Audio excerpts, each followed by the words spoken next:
بسم الله والصلاة والسلام على رسول الله. ازيكم يا حبايبي، عاملين ايه؟ طبعا اليومين دول موسم الملوخية الخضراء موجودة كتير في السوق ومش غالية. نستغلها بقى اليومين دول ونخزن مع بعض كده حبة ملوخية. انزلي بقى السوق كده هاتيلك 4 ولا 5 كيلو ملوخية، هخزنها لكم النهاردة. هنعملها مع بعض بطريقة المصانع. هتعتمدي الطريقة دي واستحالة تفكري تنشفي الملوخية تاني، وهتفضل معاكي من الموسم للموسم. زي ما انت شايفه كده انا جبت الملوخيه بتاعتي وقطفتها. احنا عايزين الورقه بس، مش عايزين فيها اي عيدان ولا اي حاجه. هنسمي الله ونصلي على الرسول ونبدا ونشوف هنعمل ايه النهارده. اول حاجه طبعا الملوخيه انا بجيبها وبغسلها غسله كويسه، لان بيبقى طبعا مطرح التراب وكده فما بتبقاش نظيفه. اغسليها غسلتين الاول لغايه ما تلاقي الميه بتاعتها بقت رايقه كده وما فيهاش اي تراب او حاجه. بعدين بنشيلها بقى احطها على المصفى. بعدين هاتي بقى ملاية قديمة او فوطة او اي قماشة عندك، افردي عليها الملوخية كده عشان انا مش عايزاها تتساب على بعض تلاقيها بقى كده مزلقت منك او حاجة. زي ما انت شايفة كده انا بفردها كلها، بفرد كل الكمية بتاعتي بحيث ان القماشة هتشرب بقى منها اي سوائل فيها وتفضل محافظة على قوامها زي ما هو.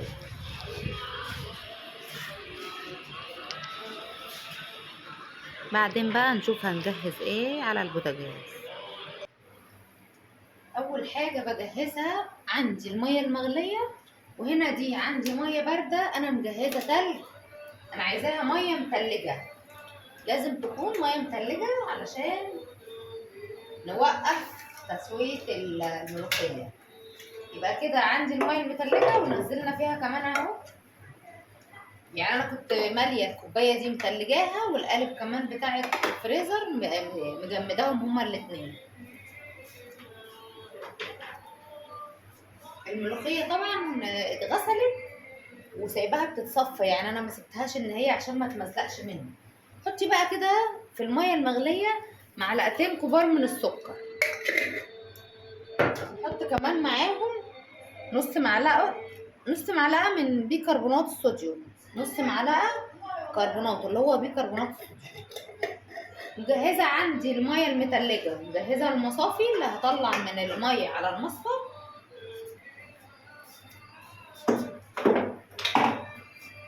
هاتي بقى الملوخيه بتاعتك حبه بحبه بقى كده، بسم الله. ننزل على الميه المغليه. انا عايزه يا دوبك الملوخيه تدبل، يا رب يكون التصوير واضح.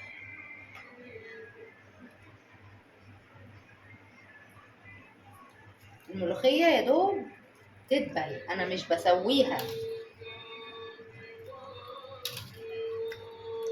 زي ما انت شايفه كده الملوخيه يا دوب بتدبل زي ما انتوا شايفين الخضار. انا عايزه احافظ على الخضار ده، انزل على طول بالميه المتلجه، على طول نشيل من الميه المغليه على الميه المتلجه.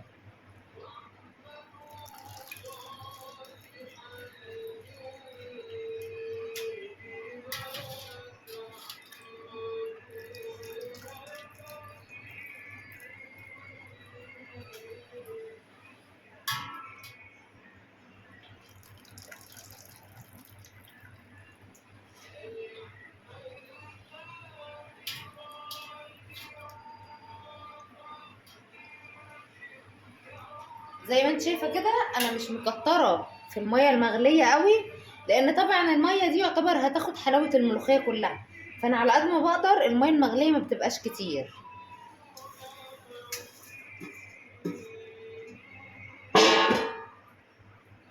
الملوخيه بتاعتي انا غسلاها كويس ومصفياها وفرداها على القماشه، عشان برضو انا مش عايزه الملوخيه انها تتساب تنزل الماده اللزجه اللي فيها دي.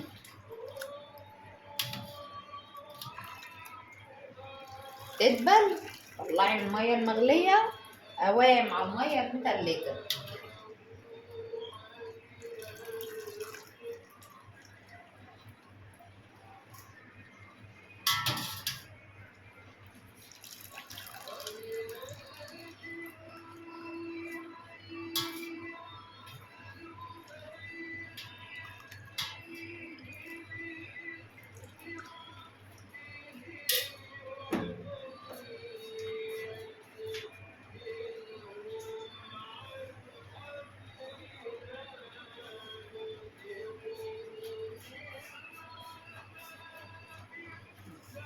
نخلص حبة بحبة لغاية نخلص الكمية بتاعتنا كلها.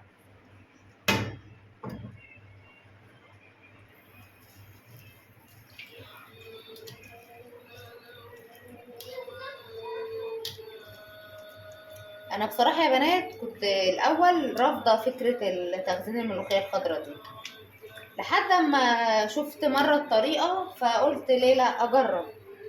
جربت الاول كان يا دوبك، بس كنت جايبة في اليوم ده كانت ملوخية عندي بزيادة ومش هستعملها كلها، فقلت هجرب اعمل الطريقة دي، وفعلا عملته وركنته في الفريزر لحد وقت تاني ورحت مطلعاه تحفة. ندمت ان انا ما كنتش بعملها كده زمان. طبعا الملوخية الخضراء حاجة تانية خالص عن الملوخية الناشفة، خصوصا كمان ان ولادي ما بيحبوش الملوخية الناشفة، فدي كده الصراحة اختراع.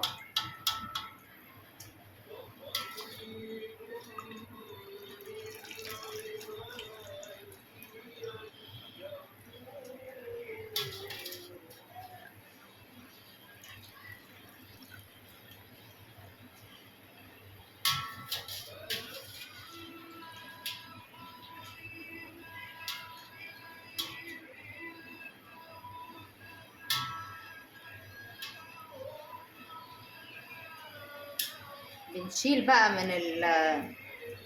بنشيل من المية المتلجة على المصفى على طول، زي ما انت شايفة كده المية بتلج، التلج فيها زي ما هو. انا عايزة الملوخية بتاعتي تبقى ساقعة، مش عايزاها سخنة.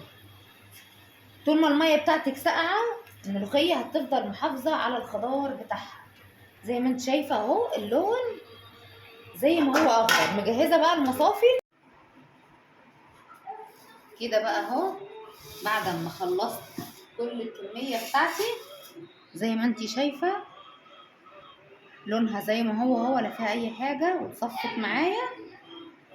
والملوخية باردة، الملوخية باردة، بأكد ان الملوخية باردة مش سخنة. هاتي بقى الكبة بتاعتك، او لو ما عندكيش كبة وحابة تشتغلي في الخلاط ماشي برضه. ومخليه بقى انا معايا هنا شويه من الميه اللي كنا سالقين فيها الملوخيه دي، من الميه السخنه، بس استنيت عليها لما هديت. دي واخده كل الحلاوه بتاعه الملوخيه في الميه دي، فانا كل ما احتاج شويه ميه نزود بيهم الملوخيه هناخد من الميه دي. نعمل كده نسمي الله. بسم الله الرحمن الرحيم. ناخد حبه بحبه كده. طبعا بقى بتعبيها في اكياس على قد الطبخه، يبقى هو يا دوبك الكيس على قد الطبخه عشان ما تطلعيهاش طبعا وتفك وتجمد تاني. يا دوب ندعى كده صغيرين خالص من ميه الملوخيه، ونضرب ونشوف النتيجه.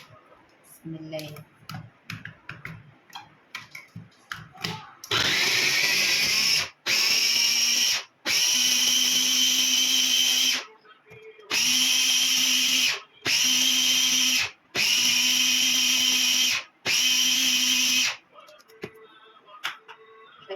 لسه محتاجه ان انا اشوف. ما تتغريش فيها وهي في المنظر ده انك تفتكر ان هي كده ناعمه، هي لسه كده، لسه محتاجه ضربه كمان. كمل ضربه، اديها كمان من الميه بتاعتها. بسم الله.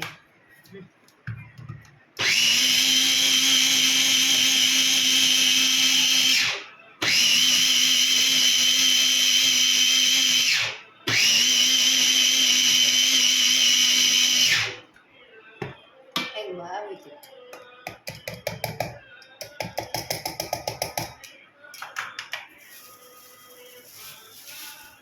وكوني بقى مجهزة الأكياس بتاعتك اللي هتخزني فيها، طبعا على قد الطبخة زي ما اتفقنا. بسم الله الرحمن الرحيم. تنزل بكل سهولة، والمطة اللي انتوا شايفينها انا بعمل على قد اللي هطبخه. حاولي وانتي بتخزنيها الكيس يكون ما تبقيش عاملاه حته تخينه، يعني حاولي تبططيها كده على قد ما تقدري، وتتحط على حاجه وتتجمد في الفريزر. خرجي كل الهواء من الكيس، نخرج الهواء كويس من الكيس زي ما انت شايفه كده.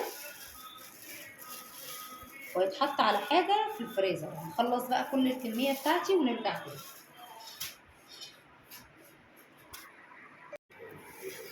كده بقى انا خلصت الكميه بتاعتي كلها زي ما انت شايفه كده. حاولي الكيس تبقي حاطاه مفروض زي ما انت شايفه كده.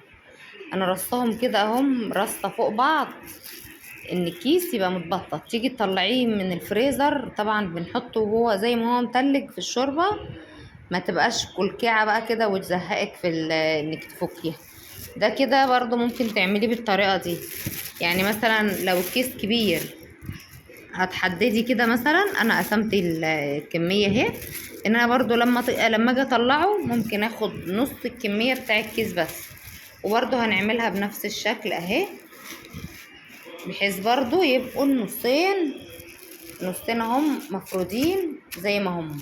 واحد كمان نعمله معاكم برضو، نحطه كده. وادي التاني برضو نفس الحكاية، هبدأ اقسمه برضو يبقى مفرود اهو.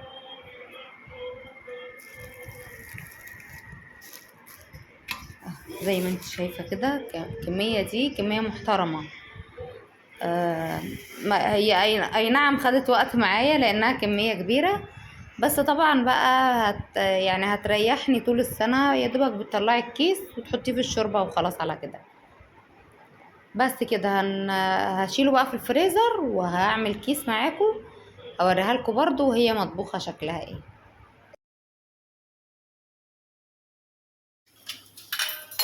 عندي بقى هنا كده بقى اهو شوية الشوربة بتوعنا، ننزل عليهم بمكعب من المرقة.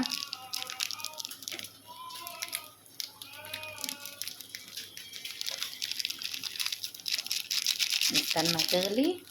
انا حطيت الملوخيه اللي هنعملها حطيتها برضو في طبق كده في الفريزر، عشان اوريها لكم ان احنا هنطبخها متلجه، وهي متلجه اهي متلجه. الشوربه بس تغلي وننزل بالملوخيه. كده الشوربه بتاعتنا غليت اهي، بسم الله. الملوخيه زي ما انتم شايفين متلجه، انزلي بيها زي ما هي متلجه كده على الشوربه على طول المغليه. يعني مش تطلعيها وتسيبيها تفك بعدين بقى تحطيها هتلاقيها اسمرت معاكي. نستنى عليها على ما تفك. وهنا كده حطيت حته سمنه فوق تسيح، معلقه سمنه كده بلدي حلوه تخلي ريحه الملوخيه طبعا خطيره.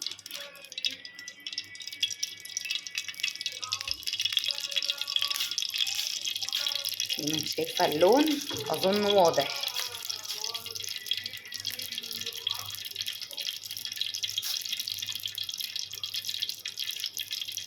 ومش ناعمه النعومه اللي انت هتفكري ان الكبه بقى هتعصرها ولا هتنعمها قوي اللي هي تسقط في الحله. مفيش الكلام ده. زي ما انت شايفه اظن واضح الملوخيه كانها متخرطه بالمخرطه بالظبط، عكس خالص لما بتحطيها في المخرطه وهي لسه خضره. يعني دي حاجه ودي حاجه. الملوخيه بتاعتنا هي بدات تفك. عندي هنا كده بقى معلقه من الثوم المفروم،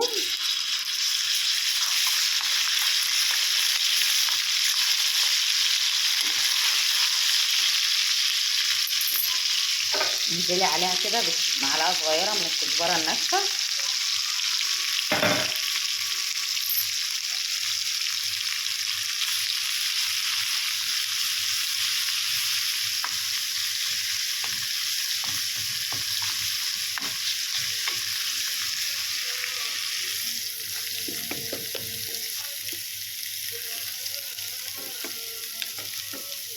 يعني متخيلين شوفوا الكيس بقى اللي احنا عاملينه هيطلع قد ايه. يعني شويه الملوخيه الحلوين دول مجرد اللي انا حطيتهم في السلطانيه البلاستيك الصغيره دي.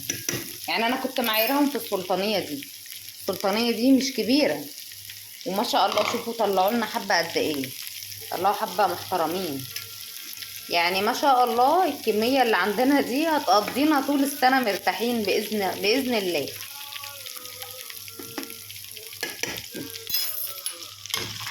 ثم اتشوحت.